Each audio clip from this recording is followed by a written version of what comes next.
देखिए, business law का हमारा एक ज़बरदस्त वाला कंसेप्ट है जो है प्रेजेंटमेंट ऑफ इंस्ट्रूमेंट वाला। अब सीन ये है कि भाई सीए इंटर लेवल पर पहले जब नेगोशिएबल हमारे कोर्स में था तो बहुत सारी चीज़ें इसमें कवर अप थी। लेकिन सीए फाउंडेशन की जहाँ तक बात की जाए तो उसमें कई सारे प्रोविजंस जो है वो हटा दिए गए हैं और कुछ कुछ प्रोविजन इसमें इंक्लूड किए हैं। तो अपने को थोड़ा इसको इसी तरह से पढ़ना पड़ेगा। तो यहाँ पे बात हुई है प्रेजेंटमेंट ऑफ इंस्ट्रूमेंट। अब आप ये समझें कि जब भी किसी बिल को प्रेजेंट करने की बात हो रही है तो दो तरीके से प्रेजेंटमेंट हो सकता है। एक हो सकता है फॉर एक्सेप्टेंस, यानी बिल को लिखने के बाद एक्सेप्टेंस के लिए प्रेजेंट किया जाए, और दूसरा हो सकता है फॉर पेमेंट, यानी बिल को पेमेंट करने के लिए हम प्रेजेंट करें। बराबर। अब ये भी अपने को ध्यान रखना है कि तीन तरह की जो चीजें अपन पढ़ते हैं, आइदर बिल्स ऑफ एक्सचेंज हो गया या प्रमोशनरी नोट हो गया या चेक हो गया, इनमें से सिर्फ बिल्स ऑफ एक्सचेंज जो है उसी के लिए हमको रिक्वायरमेंट होती है एक्सेप्टेंस के लिए प्रेजेंट करने की। बाकी दो में अपने को एक्सेप्टेंस की वैसे भी रिक्वायरमेंट है ही नहीं। बराबर। तो फिलहाल जो पहला प्रोविजन हम लोग पढ़ने जा रहे हैं उसका प्योरली कनेक्शन रहेगा बिल्स ऑफ एक्सचेंज से। तो आप इस पॉइंट को बढ़िया तरीके से समझे कि क्या लिखा हुआ है। सेक्शन 61 क्या कहता है? It is not necessary that every bills of exchange should be presented for acceptance before being presented for payment. अब बहुत सीधी सी बात हो गई कि जरूरी नहीं है कि हम उसको पेमेंट से पहले एक्सेप्टेंस के लिए प्रेजेंट करें। यानी एक बिल ड्रॉ करने के बाद में जब भी उसका मैच्योरिटी डेट आएगा तभी हम उसको एक्सेप्ट करवा के तभी उसका पेमेंट भी ले सकते हैं। ऐसा सेक्शन हमको बहुत क्लियर करके कहता है following bills need not to be presented. और वैसे भी लॉ कहता है कि अगर बिल्स पेबल ऑन डिमांड है या certain number of days after date, कि भाई अपन एक डेट कोई फिक्स कर लिया और उस पर पेमेंट करना है, या किसी सर्टेन डे पे ही कि भाई आपको जो पेमेंट है वो मान लीजिए 17 अगस्त को करना है, तो ऐसा अगर कोई डे प्लस हमारे ग्रेस के 3 दिन ऐड हो ही जाएंगे, अगर ऐसा कोई बिल है तो उसको एक्सेप्टेंस के लिए प्रेजेंट करने की जरूरत भी नहीं है। अब आप थोड़ा सा इस पॉइंट को क्लियरली समझें। यहां थोड़ा सा आप लोग जो अकाउंट्स में पढ़ते हैं और जो लॉ में आज पढ़ने वाले हैं उसमें डिफरेंस है। अकाउंट्स में आज तक आपने जितने क्वेश्चन किए उसमें आपने क्या पढ़ा कि भाई a bill draw and accepted on 1 April, यानी जिस दिन ड्रॉ किया उसी दिन हमने बिल को एक्सेप्ट भी करवा लिया। ऐसा इसलिए भी जरूरी है ताकि ड्रॉवर और ड्रॉई दोनों की बुक्स में एंट्री हो जाए, लेकिन रियल लाइफ में ऐसा जरूरी नहीं है। अकाउंट्स में आपने पढ़ा कि भाई बी ने एक बिल को लिखा है, ए को प्रेजेंट किया, ए ने एक्सेप्ट कर लिया, ये ड्रॉई हो गया, ये ड्रॉवर हो गया। फिर बी ने क्या किया कि बिल को आगे सी को, सी ने आगे डी को, डी ने ई को एंडोर्स कर दिया और बिल यहां पे है। ऐसा कुछ आप लोग पढ़ते हैं। अब लॉ का सिस्टम क्या कहता है? अगेन बी ने एक बिल को लिखा, मान लीजिए ये ड्रॉवर है और इस ड्रॉई पर लिखा है। अब जरूरी नहीं है कि लिखते वक्त ही ये बिल को पहले एक्सेप्ट कराए फिर ही आगे एंडोर्स करे, है ना। मान लीजिए बी ने बिल को लिख लिया, अपने पास ही रहने दिया, इंटीमेट कर दिया ए को जरूर कि हाँ भाई तेरे ऊपर एक बिल लिखा है, 3 महीने का बिल है, तो आफ्टर कंप्लीशन ऑफ 3 मंथ वो इस बिल को प्रेजेंट कर सकता है एक्सेप्टेंस के लिए भी एज वेल एज पेमेंट के लिए भी। तो ड्रॉई जो है वो उसी वक्त एक्सेप्ट भी कर देगा, पेमेंट भी कर देगा, कहानी खत्म है। तो हमको पहले ही एक्सेप्टेंस करवाना जरूरी नहीं है। अच्छा, इवन आगे अगर एंडोर्स भी करना है तो बगैर एक्सेप्टेंस के भी ये आगे एंडोर्स हो सकता है, कोई दिक्कत ही नहीं है। अब जिस बंदे के पास अभी बिल होगा, जैसे मान लो ई के पास है, ई चाहे तो ए को पेमेंट से पहले एक्सेप्टेंस के लिए प्रेजेंट कर दे, नहीं तो वो भी यही कर सकता है कि सीधा एंड में जाकर के जब पेमेंट की डेट आएगी उसी वक्त ए को प्रेजेंट करे और उसी वक्त ए एक्सेप्ट करके पेमेंट कर दे। और बाई चांस मना कर दे तो फिर हम प्रीवियस पार्टीज पे वैसे भी सूट तो फाइल कर ही सकते हैं, है ना। जिसने आपको बिल दिया आप उस पर सूट फाइल करोगे ही करोगे, ये अपने को ध्यान में रखना चाहिए। तो ये एग्जैक्टली आपका लॉ का कंसेप्ट यहां पे काम करता है, जो अकाउंटेंसी से थोड़ा सा अलग हो जाएगा। फिर क्या बोला? Although it is a matter of common practice to obtain acceptance on bill by the drawee। अब कॉमन प्रैक्टिस ये है, जो आपको मैंने कहा हमारा custom tradition, generally common practice में हम क्या करते हैं कि बिल को पहले ही एक्सेप्ट करवा लेते हैं। Such an acceptance is not absolutely essential to the bill being a negotiable instrument। Line को क्लियर पढ़ लेना। इसको नेगोशिएबल इंस्ट्रूमेंट बनाने के लिए एक्सेप्ट करवाना जरूरी नहीं है, मतलब बगैर एक्सेप्टेंस के ही आगे एंडोर्स हो सकता है। A person to whom a bill has been negotiated before acceptance may sue thereon as SDC. अगर बिना एक्सेप्टेंस के भी बिल आगे ट्रांसफर किया है तो भी यहां पे सूट फाइल करने के राइट आपके सिक्योर रहेंगे। कल को ई ने इस यहां तक बिल पहुंच गया, अब ई ने ए को प्रेजेंट किया और उसने एक्सेप्ट या पेमेंट करने से मना कर दिया, तो H S D C E D पर, डी सी पर, सी बी पर सूट फाइल कर सकता है। बी जो है वो ए पर सूट फाइल एनआईए में तो नहीं कर पाएगा क्योंकि ए के साइन नहीं है, लेकिन नॉर्मल डेटर क्रेडिटर का इनका रिलेशन तो है ही है, तो आप सूट फाइल कर पाओगे, ये अपने को ध्यान में रखना चाहिए। बराबर, क्लियर मैटर है। अब हम क्यों, मतलब जरूरी नहीं है तो हम एक्सेप्ट क्यों करवाते हैं भाई? In order to obtain additional security of acceptor whose name in the bills of exchange. भाई पहले से ही हम एक्सेप्टेंस इसलिए लेते हैं ताकि हमको एक और जने का प्रॉमिस मिल जाए। आज ई को पता है कि अगर कल को बिल डिसऑनर हुआ तो मैं डी से या सी से या बी से रिकवर कर पाऊंगा। अब ए जिसका नाम एज अ ड्रॉई लिखा हुआ है, अगर वो भी एक्सेप्टेंस दे दे तो अपने लिए और ज्यादा स्ट्रांग हो जाएगा। अपन जाते ही सीधा उससे पेमेंट मांगेंगे, वो नहीं देगा तो बाकी सबको लायबल करेंगे। ये अपने को मेनली ध्यान में रखना चाहिए। बराबर, फिर क्या बोला? In order to have an immediate right to recourse against the drawer and other party if the bill is dishonored by non-acceptance। अब एक चीज समझो, मान लीजिए कि हमने 3 months का ये बिल लिखा है, 3 महीने का बिल है, और 1 महीने में ही बिल जो है वो बी से निकल करके ई के पास आ गया, अभी इसके पास 2 महीना और बाकी है। अब ये सोचता है कि यार 2 महीने या तो वेट करके फिर बिल को प्रेजेंट करूं एक्सेप्टेंस के लिए, या एक बार अभी ही एक्सेप्ट करवा लेता हूं फिर बाद में पेमेंट के लिए फिर से प्रेजेंट करूंगा। तो मान लीजिए आफ्टर 1 मंथ ही इसने ए को, रॉय को बिल प्रेजेंट किया फॉर एक्सेप्टेंस, और अगर उसने एक्सेप्ट कर लिया तब तो टेंशन ही नहीं है। नहीं किया तो ई के पास it is a matter of like anticipatory breach of contract, कि भाई आप चाहें तो अभी ही कॉन्ट्रैक्ट जब ब्रेक हो गया, ए ने मना कर दिया, तो आप इमीडिएटली डी, सी या बी को रिस्पॉन्सिबल कर सकते हो, ये राइट आपको मिल जाएगा। अच्छा, अब जब मैं ये बार बार कह रहा हूं कि ई बाकी प्रायर पार्टीज को क्यों लायबल कर सकता है, तो आप एक चीज को बहुत बढ़िया तरीके से समझें। अगर एक बिल ऐसा है तो जिस जगह भी आप हैं, जैसे ए ने बिल बी को क्यों दिया, ये इसका क्रेडिटर है, बी का क्रेडिटर सी है, सी का क्रेडिटर डी है और डी का क्रेडिटर ई है। अच्छा, उल्टा चलते हैं, ई के लिए डी उसका डेटर, डी के लिए सी उसका डेटर, सी के लिए बी उसका डेटर और बी के लिए ए उसका डेटर है।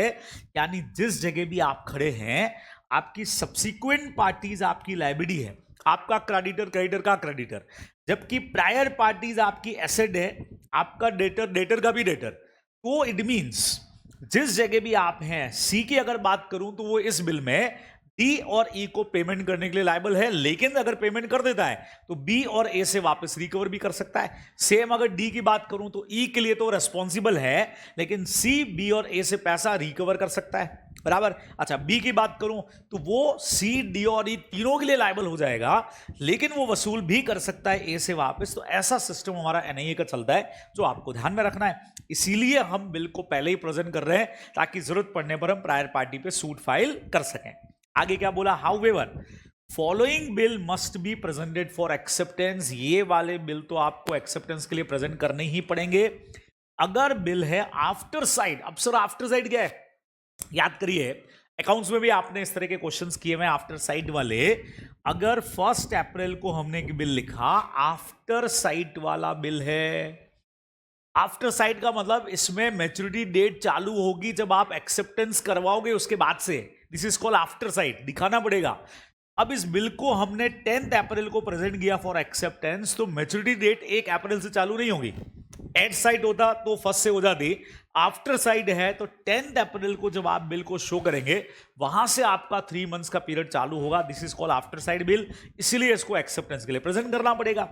या अगर bill has express term that, bill में ही आपने टर्म लिख दिया कि आपको उसको एक्सेप्टेंस के लिए प्रेजेंट करना है before it is presented for payment. Payment के लिए तो करते रहना, 3 महीने बाद पेमेंट के लिए तो प्रेजेंट करोगे ही, लेकिन अभी पहले एक्सेप्टेंस के लिए प्रेजेंट करो तो फिर हमको प्रेजेंट करना पड़ता है, अदरवाइज ऐसा जरूरी नहीं है।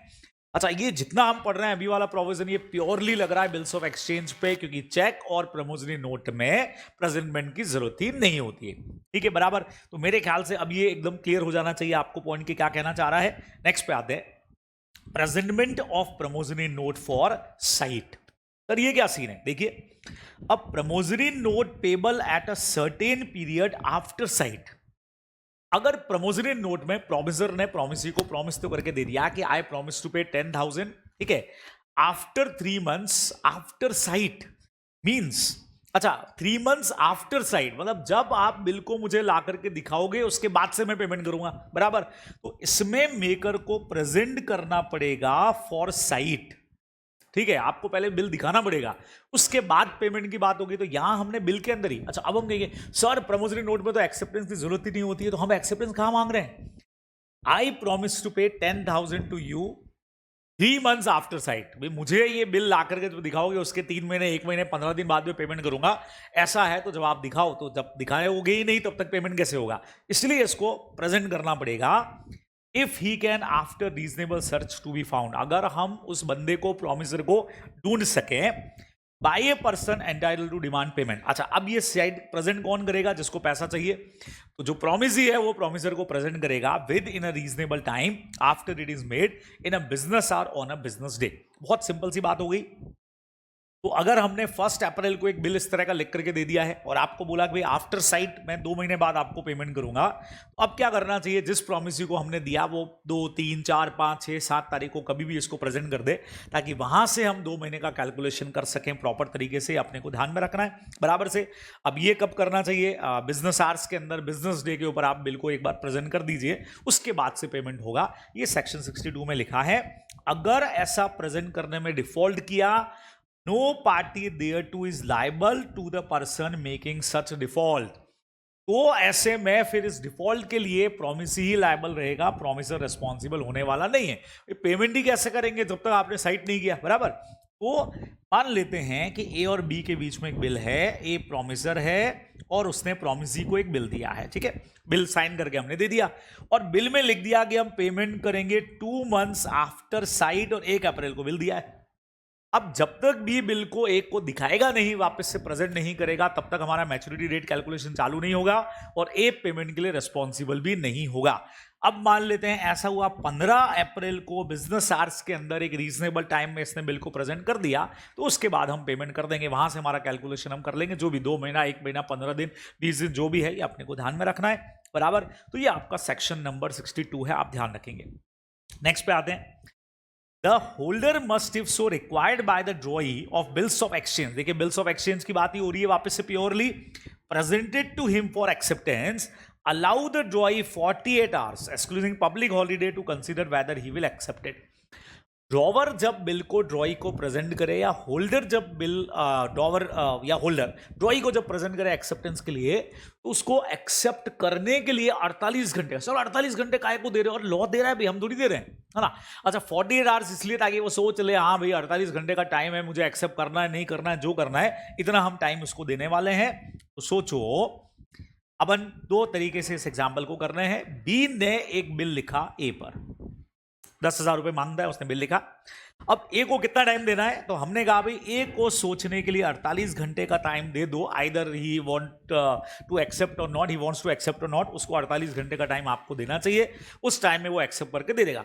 सर 48 की जगह 50 घंटे दे दें, 60 घंटे दे दें, तो क्या फर्क पड़ने वाला है? जब 2 पार्टीज बीच में आपस में एग्री हैं, तो आपने ज्यादा टाइम भी दे दिया, तो ऐसा कुछ फर्क पड़ने वाला नहीं है। लेकिन अब मेरे साथ आगे की 2 लाइंस पढ़ना।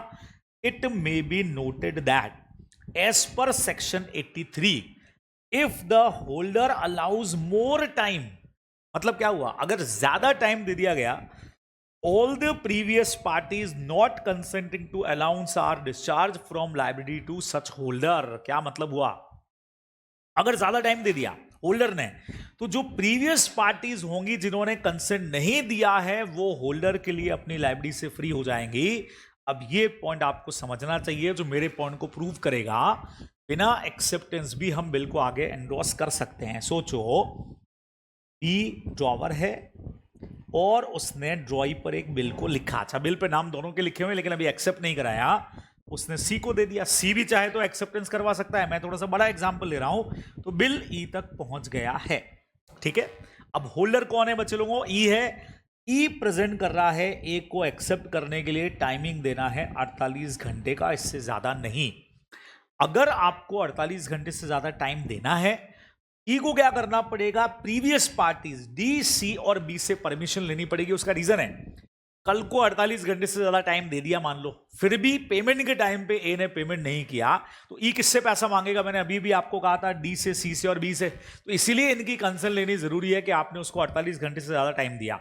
अब मान लीजिए इन तीनों ने कंसेंट देने से मना कर दिया कि नहीं भाई 48 से ज्यादा टाइम नहीं देना है, ठीक है, तो हम नहीं देंगे। तो सर ऐसे में फिर क्या होगा बच्चों? ऐसे में ये अगर एक्सेप्ट करने से मना कर रहा है तो हम उसी वक्त बिल को डिसऑनर मान करके प्रीवियस पार्टीज पर केस करेंगे, एंटीसिपेटरी ब्रीच की तरह हो गया, बराबर।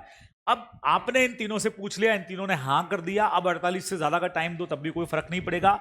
बाई चांस इन तीनों लोगों ने मना कर दिया कि नहीं 48 घंटे से ज्यादा का टाइम नहीं देना है, फिर भी होल्डर ने 60-70 घंटे दे दिए, ए ने एक्सेप्ट कर लिया, अब पेमेंट की डेट आई 2 महीने बाद। अब अगर ए अब मना कर देता है पेमेंट से, तो डी जो है सॉरी ई जो है वो डी, सी और बी पे सूट फाइल नहीं कर पाएगा, क्योंकि इन लोगों ने अपनी कंसेंट नहीं दी थी। वो होल्डर के लिए अपना लायबिलिटी से हो जाएंगे फ्री। अब आप सीधा ए पर ही केस करो, उसी से रिकवर करो, बीच की पार्टी फ्री।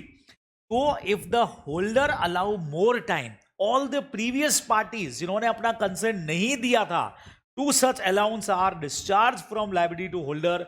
अब ये लोग होल्डर के लिए लायबल नहीं होंगे, ये आपको ध्यान में रखना चाहिए। तो ये पॉइंट भी आप, इससे मेरा वो पॉइंट भी प्रूव हो जाएगा कि हम बगैर एक्सेप्टेंस के भी बिल को आगे एंडोर्स कर सकते हैं, बराबर। एकदम क्लियर है, बहुत सिंपल सा पॉइंट है, इजीली कर सकते हो।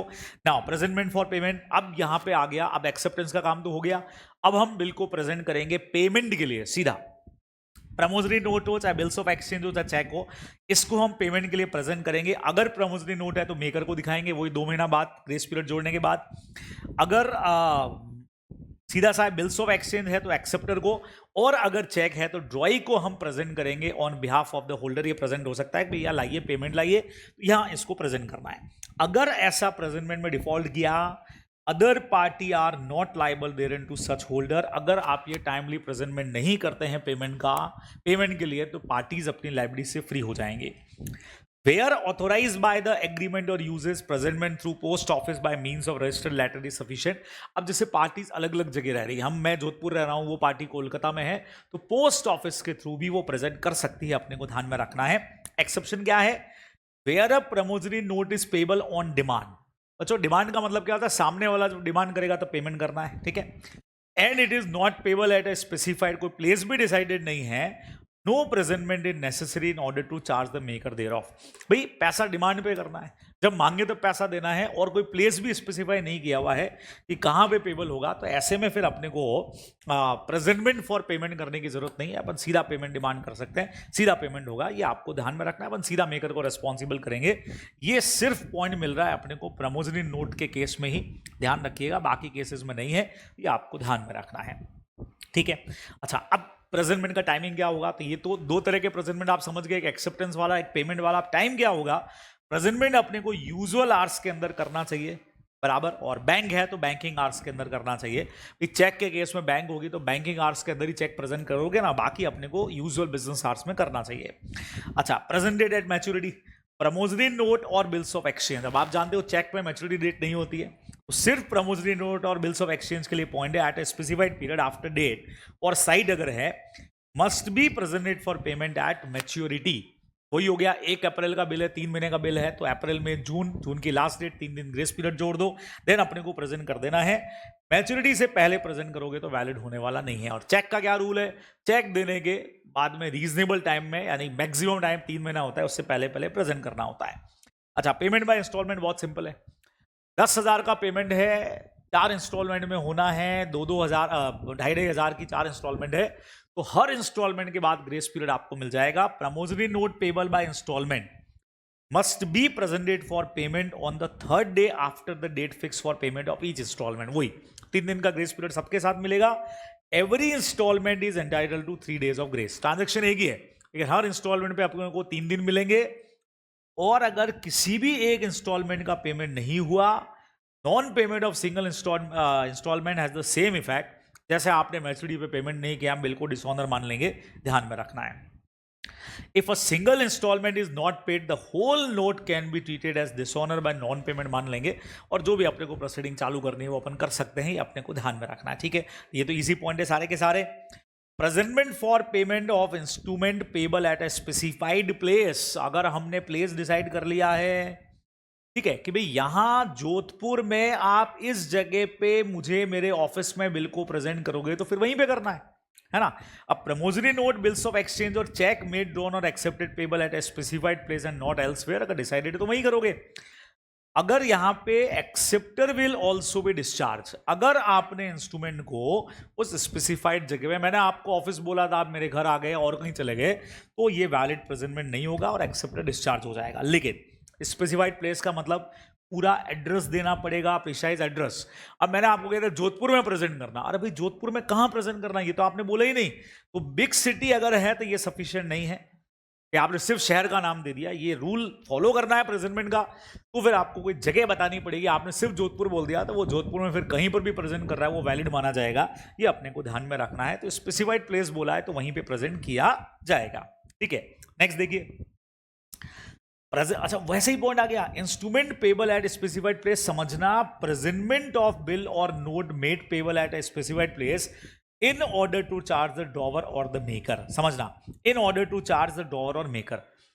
अब अगर आप चाहते हैं ड्रॉवर को, किस केस में, बिल्स ऑफ एक्सचेंज के केस में, या मेकर प्रमोजरी नोट के केस में, अगर आप ड्रॉवर या मेकर को रेस्पॉन्सिबल करना चाह रहे हैं तो फिर आपको स्पेसिफाइड प्लेस पे ही प्रेजेंट करना चाहिए।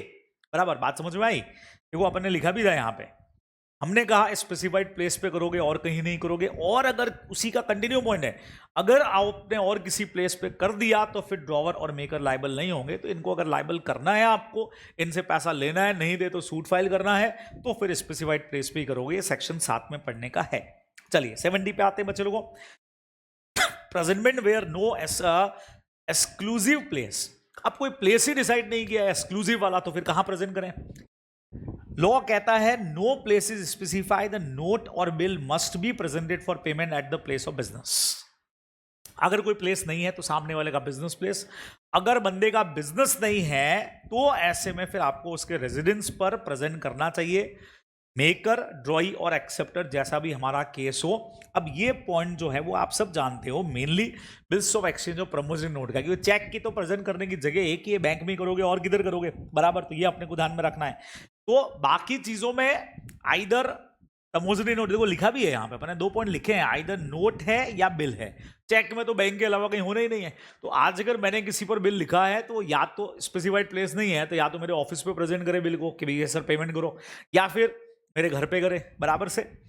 It has been held that if the place of business is close या अबेंडेड, बाई चांस जो बिजनेस का प्लेस पता लगा वो बंद है, और there is some other place where is business is conducted. अब आपको पता लगता है कि ये बिजनेस और कहीं हो रहा है, which can be ascertain with reasonable inquiry, थोड़ा पूछताछ करके आप पता लगा सकते थे, तो फिर पहले वाली जगह पे प्रेजेंट करना सही नहीं होगा, आपको दूसरी जगह पे करना चाहिए। वही है रीजनेबल रिलीजन से आप सच का पता लगा सकते थे। अब क्या होता है, जैसे मेरा ऑफिस यहाँ पे है, मैंने कोई प्लेस दे नहीं रखा था, तो आपको मेरे ऑफिस पे प्रेजेंट करना चाहिए। आप मेरे ऑफिस पहुंचे और ऑफिस बंद है। आपने कई बार देखा होगा ऑफिस शिफ्ट होता है तो वहां एक बड़ा सा बोर्ड लगा हुआ है कि ये दुकान यहां से ट्रांसफर कर दी गई है 2 गली छोड़ के, बराबर, ऐसा लिखा हुआ है। अब यहां पे आपको हिंट तो लग गया कि भाई यहां से बिजनेस बंद हुआ है, लेकिन और कहीं तो हो ही रहा है। तो ऐसे में आप रीजनेबल इंक्वायरी करके पता लगा सकते थे कि भाई 2 गली बाद कहां ये बंदा बिजनेस कर रहा है, वहां जाके प्रेजेंट कर दो। तो आप ये एक्सक्यूज नहीं दे सकते कि नहीं हम तो आपके बिजनेस प्लेस पे गए थे, वो तो बंद था इसलिए हमने बिल को प्रेजेंट नहीं किया, हमारी गलती नहीं है। नहीं भाई, आपको रीजनेबल सर्च, अच्छा ऐसा कुछ लिखा हुआ नहीं होता, डायरेक्ट बंद ही दिख रहा है, आप बहुत ट्राई कर चुके हो, ना घर मिल रहा है ना वो मिल रहा है, तो फिर एक्सक्यूज यहाँ पे फिर आपकी कोई गलती नहीं है, आप सामने वाले को रिस्पॉन्सिबल कर पाओगे, ध्यान में रखना है। नो नोन प्लेस, ऐसा ही पॉइंट जो अभी मैंने आपको कहा, अगर मेकर का कोई प्लेस पता ही नहीं है, ना भाई का बिजनेस पता, ना उसका घर पता है, इफ द मेकर, ड्रॉई और acceptor of negotiable instrument has no known place of business, या उसका कोई फिक्स रेजिडेंस भी नहीं है, या कोई इंस्ट्रूमेंट में स्पेसिफाई भी नहीं किया, अरे भाई ये तो गड़बड़ होगी, न तो इंस्ट्रूमेंट में कुछ लिखा, न उसका बिजनेस प्लेस मिल रहा है, न रीजनेबल ढूंढने से कुछ मिल रहा है, न रेजिडेंस मिल रहा है, तो ऐसे में लॉ क्या कहता है, ऐसे में अगर आप प्रेजेंट कर रहे हो फॉर एक्सेप्टेंस या फॉर पेमेंट, किसी के लिए भी अगर कर रहे हो, may be made to him in person wherever he can be found, जहां मिल जाए, रास्ते में मिल जाए, सोस्ती गेट पे मिल जाए, जालूरी गेट पे मिल जाए, घंटाघर पे मिल जाए, जिधर घूमता दिख जाए, जिधर मिले वहां आप इसको प्रेजेंट कर सकते हो, आइदर फॉर एक्सेप्टेंस या फिर फॉर पेमेंट। अच्छा ये पॉइंट भी आप जानते हो सब, बिल्स ऑफ एक्सचेंज और प्रमोजरी नोट गई है। हाँ एक्सेप्टेंस होगा तो सिर्फ बिल्स ऑफ एक्सचेंज का है, नहीं तो पेमेंट के लिए तो प्रमोजरी नोट का भी। तो चेक में ऐसी कोई टेंशन है नहीं, चेक में ड्रॉ हमेशा बैंक होता है, वहीं पे आपको प्रेजेंट करना होता है। चलिए, presentment of cheque to charge drawer, समझना जो ऊपर पॉइंट पड़ा था, अब चेक के लिए अलग से पॉइंट क्या आया, a cheque must in order to charge the drawer, अगर आप चेक में चाहते हो ड्रॉवर को लाइबल करना है तो be presented at the bank upon which it is drawn, तो आप बैंक के ऊपर उसको प्रेजेंट करोगे जिस पर चेक लिखा गया है। Before the relation between the drawer and banker has been alter to the prejudice of the drawer. Prejudice का मतलब against the interest of the drawer. क्या होता है, मान लीजिए एक पर्सन ए है, उसने बी को इशू किया है एक चेक, समझ रहे, ए का अकाउंट एसबीआई में है, तो बी की क्या ड्यूटी बनती है कि चेक को टाइमली ए के बैंक को प्रेजेंट करे। अब प्रेजेंट करने में आप जानते हो अगर इसका अकाउंट कोई दूसरी बैंक में है तो आपको मैंने क्लियरिंग सिस्टम बता रखा है, उसके थ्रू प्रेजेंट करना है। तो a cheque must in order to, अगर ड्रॉवर को रेस्पॉन्सिबल करना चाहते हो तो presented at the bank upon which is drawn before the, कब तक, ए और उसके बैंक का जो रिलेशन है, ड्रॉवर और उसके बैंक का रिलेशन जब तक चेंज नहीं हो जाए, ऑल्टर नहीं हो जाए against the interest of drawer, जैसे ड्रॉवर को नुकसान हो रहा है, उससे पहले पहले चेक को प्रेजेंट कर देना चाहिए। अब एक बहुत तगड़ा सेक्शन है हमारा जो आपके कोर्स में है नहीं, उसमें क्या लिखा हुआ है, जैसे ए ने बी को चेक दिया, वैसे चेक का मैक्सिमम टाइम तो 3 मंथ्स होता है, आप जानते हो, तो एक्सपायरी टाइम ही है, लेकिन अपन 3 महीने वेट थोड़ी करते हैं, प्रैक्टिकली आप सब जानते हो। आज मैं आपको अभी चेक दूं, मान लीजिए 11:30 पे आपको मैंने चेक दिया, तो इमीडिएट आप क्या करोगे, आज ही आज बैंक में डिपॉजिट करोगे, आज थोड़ा लेट दिया तो कल सुबह करोगे, जितना जल्दी हो सकता है ना। तो यही हम कह रहे हैं कि एज अर्ली एज पॉसिबल जमा कर दो, इससे पहले कि बैंक और ड्रॉवर का रिलेशन चेंज हो जाए। अब सर रिलेशन चेंज कैसे हो सकता है, तो उस सेक्शन जो अपने कोर्स में नहीं है 84 वाला, उसमें लिखा हुआ है बाई चांस बैंक अगर इंसॉल्वेंट हो गई, बैंक इंसॉल्वेंट हो गई, हो सकता है ना, वैसे होती नहीं अपने यहाँ पे, पर सेक्शन तो बना रखा है हमने, अगर इंसॉल्वेंट हो गई तो बैंक और ए का रिलेशन जो है वो ऑल्टर हो जाएगा, जो खाते में पैसा हमने एसबीआई के पास रखा है वो तो डूब रहा है, ऐसे में फिर आप ड्रॉवर को भी रिस्पॉन्सिबल नहीं कर पाओगे। सोचो इस बात को थोड़ा सा, आपको हमने 10,000 का चेक दिया था, आपने उसको टाइमली प्रेजेंट नहीं किया, अच्छा 10,000 रुपए हमने एसबीआई के पास रखे हुए थे आपको पेमेंट करने के लिए, अब अगर आप चेक को टाइमली प्रेजेंट नहीं करते और बैंक दिवालिया होती है और आप फिर ड्रॉवर से पैसा मांगते हो, तो ड्रॉवर को तो डबल नुकसान हो गया, बैंक में जो पैसा गया था वो भी डूब गया, प्लस आपको मैं 10,000 और अलग से दूं, गलती जिसमें आपकी है, गलती किसकी, पे ही की कि उसने टाइमली चेक को प्रेजेंट नहीं किया, तो वो डबल गलती नहीं उठाएगा भाई, इसीलिए आपको एज अर्ली एज पॉसिबल जमा कर देना चाहिए। इसी के जैसा अगला पॉइंट है, a check must in order to charge any person except the drawer be presented within a reasonable time after delivery of such person। अब ड्रॉवर को कैसे रेस्पॉन्सिबल करना ये तो अपन ने ऊपर पढ़ ही लिया, तो a cheque must in order to charge any person. अब और किसी को अगर रेस्पॉन्सिबल आप करते हो, जैसे ड्रॉई है, बैंक को भी रेस्पॉन्सिबल करना है कल को अपने को, या और कुछ भी, बिल बाई चांस चेक आगे से आगे एंडोज हो गया, तब भी रूल यही है कि रीजनेबल टाइम आफ्टर डिलीवरी। तो दोनों पॉइंट को अगर मिक्स कर दो, चेक के केस में अगर ड्रॉवर या बीच में कोई एंडोजर आया और उसको लाइबल करना है, तो एक ही चीज जरूरी है, रीजनेबल टाइम में चेक जो है वो प्रेजेंट हो जाना चाहिए बैंक में। फिर से मैं आप सबको कह दूं, रीजनेबल टाइम का बच्चे लोगों कोई डेफिनेशन लॉ में नहीं है। किसी ने कहा 3 महीने, बच्चों 3 महीने मैक्सिमम एक्सपायरी पीरियड है, वो तो चेक का एक्सपायरी पीरियड है, 3 महीने नहीं, reasonable time as early as possible. Cheque के केस में नॉर्मल कस्टम कहता है 1 या 2 दिन में प्रेजेंट कर देना चाहिए, इमीडिएट उसी दिन करो, नहीं तो अगले दिन कर दो, भी 2 दिन भी कहाँ अपन वेट करते हैं, ये आप लोग यहाँ पे ध्यान रखने वाले हैं, बराबर क्लियर एकदम से। नेक्स्ट पे आते हैं, presentment of instrument payable eight demand. अगर नेगोशिएबल इंस्ट्रूमेंट ऑन डिमांड पे आपने बनाया है कि जब भी सामने वाला डिमांड करेगा तब सीधा पेमेंट ही करेंगे, तो रीजनेबल टाइम में पेमेंट आपको डिमांड कर देनी चाहिए। अब थोड़ा अजीब लग सकता है आपको कि आज मैंने आपको बिल दिया, लिख करके एक्सेप्ट करके दिया, अगले दिन ही आप प्रेजेंट कर दो, लाओ पेमेंट दो, तो म्यूचुअल अंडरस्टैंडिंग होती है कि यार बिल ले इसलिए रहे कि 1 आध महीने का टाइम मुझे पेमेंट के लिए दे दो, तो उसके बाद रीजनेबल टाइम में आपको प्रेजेंट कर देना चाहिए होल्डर को, ठीक है। प्रेजेंटमेंट बाय और एजेंट, रिप्रेजेंटेटिव और डिजीज और असाइनी, बहुत सिंपल सी बात है, आप सब जानते हो, हम चाहें तो बिल में जिस पर्सन पे हमने बिल को लिखा है, जैसे ड्रॉवर हो गया है, मतलब ड्रॉई हो गया सॉरी, या मेकर हो गया है, उस पर्सन की जगह उसके एजेंट को भी आप प्रेजेंट कर सकते हैं ना। एजेंसी आपने पढ़ा हुआ है, अगर एजेंट को पावर दिए हुए हैं चेक वेक साइन करने के, बिल्स ऑफ एक्सचेंज एक्सेप्ट करने के, तो आप उसको भी प्रेजेंट कर सकते हो, बराबर। एक्सेप्टेंस के लिए पहले सुनना, प्रेजेंटमेंट फॉर एक्सेप्टेंस और पेमेंट, दोनों बातें लिख दी इन्होंने, may be made to the duly authorise agent of the drawee, maker और acceptor as the case may be. मतलब जब तक पर्सन जिंदा है, मरने की बात बाद में करेंगे भाई, तो अगर आपको एक्सेप्टेंस के लिए प्रेजेंट करना है वो तो खाली बिल्स ऑफ एक्सचेंज में होगा, पेमेंट के लिए करना है तो तीनों ही केसेस में हो सकता है। तो ऐसे में क्या करना चाहिए, आप ये प्रेजेंटमेंट होल्डर को करना, मतलब ये इन पर्सन को करने की जगह इनके एजेंट को भी कर सकते हो। जैसे ड्रॉई को करने की जगह उसके एजेंट को कर दिया, या मेकर या एक्सेप्टर की जगह आपने उसके एजेंट को कर दिया तो भी चलेगा, एजेंट के पास में ऐसे पावर्स होते हैं। अगर ड्रॉई या मेकर या एक्सेप्टर की डेथ हो चुकी है तो पेमेंट के लिए जब प्रेजेंट करेंगे तो उसके लीगल हेयर को, और अगर दिवालिया हो गया है तो असाइनी को प्रेजेंट करेंगे जो कोर्ट से अपॉइंटेड होता है। बच्चों ध्यान रखिएगा ये पॉइंट स्पेशली जो आ रहा है ना, वेयर द ड्रॉई मेकर और एक्सेप्टर डाइड, ठीक है ना, ये होगा जैसे पेमेंट करने के लिए। एक्सेप्टेंस से पहले ही अगर सामने वाला मर गया तब तो बात ही खत्म हो गई, ठीक है। अब एक्सेप्टेंस हो चुका था, पेमेंट करना है उस वक्त से पहले ड्रॉई या मेकर जो है उसकी डेथ हो गई है, वो दिवालिया हो गया, तो डेथ के केस में हम लीगल हेयर को प्रेजेंट करेंगे। और आप जानते हो लीगल हेयर मरने वाले की प्रॉपर्टी से पे करता है, पर्सनली वो लायबल नहीं होगा। और बंदा दिवालिया हो गया तो हम ऑफिशियल असाइनी को प्रेजेंट कर देंगे अभी पेमेंट के लिए, ये आपको ध्यान रखना है। तो जीते जी तो आप न तो मरा है नहीं इंसॉल्वेंट हुआ है, तब तो उस पर्सन को या उसके एजेंट को प्रेजेंट करोगे, बराबर है। अगर डेथ हो गई है तो लीगल हेयर को करोगे, और इंसॉल्वेंट हो गया तो असाइनी को करोगे प्रेजेंट बिल पेमेंट के लिए, ये अपने को ध्यान रखना है। Excuse for delay in presentment for acceptance, excuse delay क्यों नहीं हो पाया, मतलब डिले क्यों हुआ, delay in presentment for acceptance और पेमेंट, एक्सेप्टेंस या पेमेंट के लिए अगर प्रेजेंट करना था, और ये क्यों हुआ, by the circumstances beyond the control of the holder. ऐसी कोई चीज जो होल्डर के कंट्रोल के बाहर थी, मैंने आपको कहा ना, जैसे ही बिल हमने डिसऑनर हुआ, बेचारा कोमा में चला गया, बीमार हो गया, कोविड लग गया, भाई गवर्नमेंट ने सब कुछ बंद कर दिया है, तो ऐसा अगर कुछ हुआ है तो उसके कंट्रोल के बाहर की चीज की वजह से वो प्रेजेंट नहीं कर पाया, इसके लिए नॉन इम्पुटेबल, उसको हम दोषी नहीं ठहराएंगे, उसको लायबल नहीं करेंगे for default, misconduct and negligence.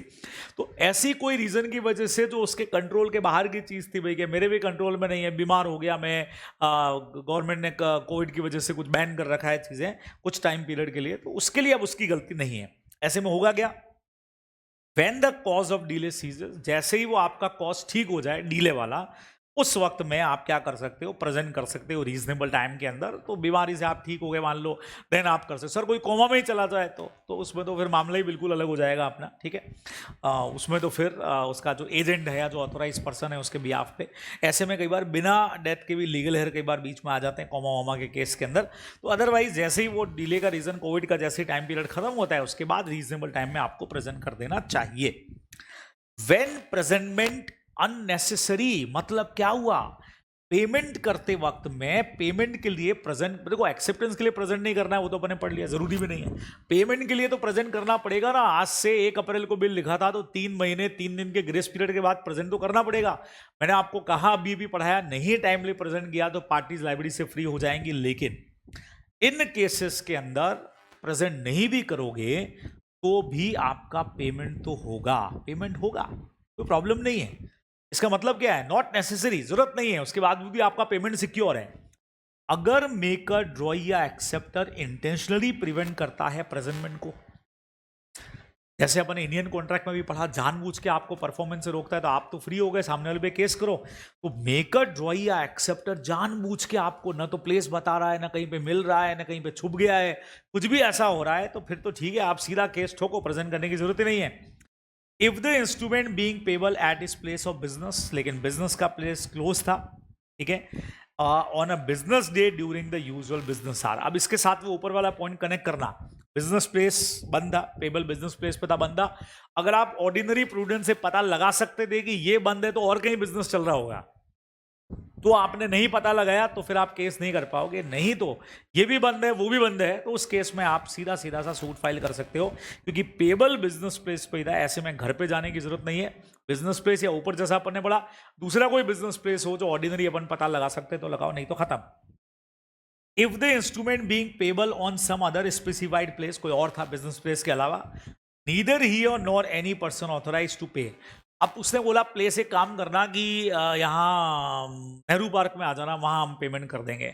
अब आप वहाँ पे पहुँच गए, ना तो वो बंदा है ना उसका कोई एजेंट वहाँ पे उस प्लेस के ऊपर during the usual business hours से कोई मिल ही नहीं रहा है, तो बस ठीक है, बात खत्म, हम सीधा सूट फाइल करेंगे उसके अगेंस्ट में, क्योंकि हम यहाँ पे अब प्रेजेंट में नहीं करने के लिए रिस्पॉन्सिबल नहीं है। मतलब इन सारे पॉइंट में गलती ड्रॉई, मेकर या एक्सेप्टर की, हमारी गलती नहीं है, तो फिर हम बट ऑब्वियस है कि एलिजिबल होंगे सामने वाले पे सूट फाइल करने के लिए, ध्यान रखेंगे। If the instrument not being payable at specified place, ठीक है। और क्या लिखा है, he can not after due search be found, अपना वही वाला पॉइंट भी, कोई प्लेस तो स्पेसिफाई नहीं था, लेकिन अपन ने कहा ना जहां कहीं नहीं मिले तो उसको ढूंढ लो, लेकिन कहीं मिल ही नहीं रहा है, छुप गया कहीं जा करके, एकदम कहीं नहीं मिल रहा है। पर ऐसे में अपन कोई देवदास की पारो तो है नहीं कि इंतजार में दिया लगा करके वेट करेंगे कि आएगा आएगा, कभी तो हमारा ड्रॉई आएगा, एक्सेप्टर आएगा, बिल का पेमेंट करेगा। छोड़ो ना भाई, एक्सक्यूज हो गए हम, सीधा सूट फाइल करेंगे सामने वाले पे, तो ये ध्यान रखना है। देन इफ लाइबल पार्टी भी engage to pay even non presentment, वो पार्टी बहुत अच्छी है, हमारा ड्रॉई मेकर जो है, एक्सेप्टर बहुत बढ़िया आदमी है, वो कह रहा है सर पैसा लिया है तो चुका नहीं है, नहीं भी प्रेजेंट करोगे तब भी हम पेमेंट करेंगे, तो बात ही खत्म हो गई भाई, इससे बढ़िया क्या बात होगी, कहानी खत्म। If liable party after maturity with knowledge of the instrument has not been presented, bill की मैच्योरिटी डेट आ गई, हमने बिल को प्रेजेंट नहीं किया अभी तक, मेकर ड्रॉई या एक्सेप्टर को पता है कि बिल का प्रेजेंटमेंट नहीं हुआ है पेमेंट के लिए, फिर भी वो आपको पार्ट पेमेंट या फुल पेमेंट कर दे, प्रॉमिस कर दे पूरा या कुछ पार्ट देने के लिए, या waives his right to take advantage of any default in the presentment, ये ऊपर वाले पॉइंट की जैसा ही है। ये बिल को प्रेजेंटेशन लेना ड्रॉई का राइट है कि आप उसको प्रेजेंट करोगे। अपन ने याद है पढ़ा था सोगा में, who can demand the performance की, प्रॉमिस दी डिमांड करेगा तो हम परफॉर्म करेंगे, नहीं तो बाउंड नहीं है। तो वैसे भी यहां पे भी ड्रॉई को जब तक बिल प्रेजेंट नहीं करोगे वो पेमेंट क्यों करेगा, फ्री है। लेकिन ये बंदा अपने इस राइट को वेव कर देता है। ऊपर वाला पॉइंट सेम अपन ने जो पढ़ा, liable party is engage to pay even non presentment, क्योंकि बिना प्रेजेंट के भी हम कह रहे हैं यार हमको कोई एडवांटेज नहीं लेना है यार, पैसा उधार पे माल खरीदा है तो पैसा तो चुका नहीं है, तो बात खत्म, फिर प्रेजेंट करने की जरूरत नहीं। And if the drawer could not suffer damages from the want of presentment, ऐसा प्रेजेंटमेंट नहीं करने से, देखो प्रेजेंटमेंट तो ड्रॉई को करना था, लेकिन इससे ड्रॉवर को कोई नुकसान नहीं हो रहा है, क्योंकि इंटरमीडिएट पार्टीज पहले ही कोई पेमेंट या सेट ऑफ कर चुके हैं। तो ऐसे में अगर प्रेजेंट नहीं भी करोगे, भाई ए से एक बिल बी के पास, बी से सी के पास, सी से डी के पास, डी से ई के पास है, अब ई को प्रेजेंट करना चाहिए था ए को, लेकिन उसने नहीं किया, लेकिन किसी और ट्रांजैक्शन में इन दोनों पार्टीज के बीच में लोन सेट ऑफ हो गया है, इसलिए प्रेजेंट भी नहीं करने की जरूरत पड़ी, तो इससे बी को कोई नुकसान नहीं हो रहा है इससे, तो बस प्रेजेंटमेंट जरूरी भी नहीं है, ऐसे में बात ही खत्म हो गई। सर इसको कैसे नुकसान होता है, कल को क्या होता है कि जब आपने टाइमली ढंग से प्रेजेंट नहीं किया तो ये तो फ्री हो जाएगा, लेकिन ये पर्सन रिस्पॉन्सिबल हो सकता है ना पेमेंट के लिए। ड्रॉई के बाद अपन ड्रॉवर को ही पकड़ते हैं ना, तो अगर ड्रॉवर को कोई नुकसान नहीं हो रहा है तो भले मत करो प्रेजेंटमेंट, हमको क्या दिक्कत है, अपने को ध्यान रखना है, ठीक है। अच्छा एक और चीज है, अगर टाइमली इसको प्रेजेंट नहीं किया और ये फ्री हो गया तो इससे तो बी का नुकसान हो जाएगा। बोलो क्या कहते हो भाई, ए को आपने टाइमली प्रेजेंट नहीं किया तो ये अपनी लाइब्रेरी से फ्री है तो दिक्कत हो जाएगी, लेकिन ए और बी के बीच में कोई सेट ऑफ होगा। वापस मेरा एग्जांपल पूरा सुनो और क्लियर करता हूं आपको। जैसे ये हुआ, अब आप सब जानते हो ड्यू डेट पे अगर ई ने बिल को ए को प्रेजेंट नहीं किया तो ए अपनी लाइब्रेरी से फ्री हो जाएगा, और ए फ्री हो गया तो नुकसान किसको है, बी को है। बी को तो आगे पार्टीज को चुकाना पड़ जाएगा, मुश्किल हो जाएगी ये तो, है ना। अब ऐसे में क्या करना है भाई, ऐसे में बी कह रहा है मैं तो पैसे मांगता था फालतू के अंदर, तूने मेरे राइट्स खराब कर दिए, लेकिन बाई चांस या तो सारी पार्टीज फ्री हो रही हैं, या ए कोई और सर्विसेज बी को प्रोवाइड खुद ही करने को तैयार हो गया है, सेट ऑफ करने को तैयार हो गया, तो ठीक है ना, मत ही करो प्रेजेंट, फिर क्या दिक्कत हो रही है, कि अपने को ध्यान में रखना है। बराबर, लास्ट सेक्शन पे आ गए हैं। लायबिलिटी ऑफ बैंकर, बच्चे लोगों ये अपना vindictive damages, exemplary damages, Indian contract, cheque present हुआ, अकाउंट में पैसा था, बैंक ने नेग्लिजेंसी किया, बैंक की गलती है, हम रिस्पॉन्सिबल नहीं है। Liability of banker for negligently dealing with bill presented for payment. एक bills of exchange, sir bill कहां से आ गया, तो चेक होना चाहिए। अरे बिल्स ऑफ एक्सचेंज भी तो हम बैंक के थ्रू डीलिंग करते हैं, तो bills of exchange accepted payable at a bank पे पे था वो, या चेक समझ लो, has been duly presented, bank को प्रेजेंट भी किया था, डिसऑनर हो गया, and if the banker so negligently और इम्प्रॉपरली कीप डिल और डिलीवर बैक, या तो अननेसेसरी उन्होंने रख लिया, पेमेंट भी नहीं किया, या बिना चेक किए उसको वापस भेज दिया उन्होंने, और इससे हमारे होल्डर को लॉस हो गया है, he must compensate the holder, तो आप होल्डर को इसके लिए नुकसान भरने वाले हो, ये अपने को ध्यान में रखना है। बहुत सीधी सी बात है। एक बिल्स ऑफ एक्सचेंज एक बैंक पर लिख करके हमने दिया था, होल्डर के पास था, होल्डर ने उसको टाइमली प्रेजेंट भी कर दिया, लेकिन बैंक ने नेग्लिजेंटली या तो उसको रिटर्न कर दिया या अपने पास रख लिया और पेमेंट भी नहीं किया, और इससे होल्डर को अगर कोई भी लॉसेज हुआ तो bank will be responsible to pay, ये अपने को ध्यान में रखना चाहिए। ये पॉइंट अपना यहाँ पे लगेगा। तो बहुत कुछ ये पॉइंट एग्जाम्पलरी से मिलता जुलता है, लेकिन यहाँ पे हुआ क्या है, ज्यादा थोड़ा चेंज पॉइंट क्या है, बैंक पर हमने एक BR लिखा हुआ है, बैंक ने एज अ ड्रॉई उसको एक्सेप्ट किया हुआ है, बैंक को पेमेंट करना चाहिए था, नेग्लिजेंसी बैंक ने दिखाई, तो जो होल्डर बिल का था जिसने प्रेजेंट किया रहेगा वो बैंक पर केस कर सकता है, पैसे रिकवर करेगा। ये आपको ध्यान में रखना चाहिए। ठीक है, बराबर। तो ये सारा पॉइंट हमारा यहाँ आकर के खत्म हो जाएगा। तो होप सो कि प्रेजेंटमेंट वाले पॉइंट जो है वो आपको बढ़िया तरीके से इससे समझ में आ जाएंगे। तो इतना आप लोग करिए, फिर आप लोगों से बहुत सारे लेक्चर्स के साथ में रिवीजन और बहुत सारे इंपॉर्टेंट क्वेश्चंस वगैरह के साथ बात होगी। तब तक के लिए ऑल दी बेस्ट।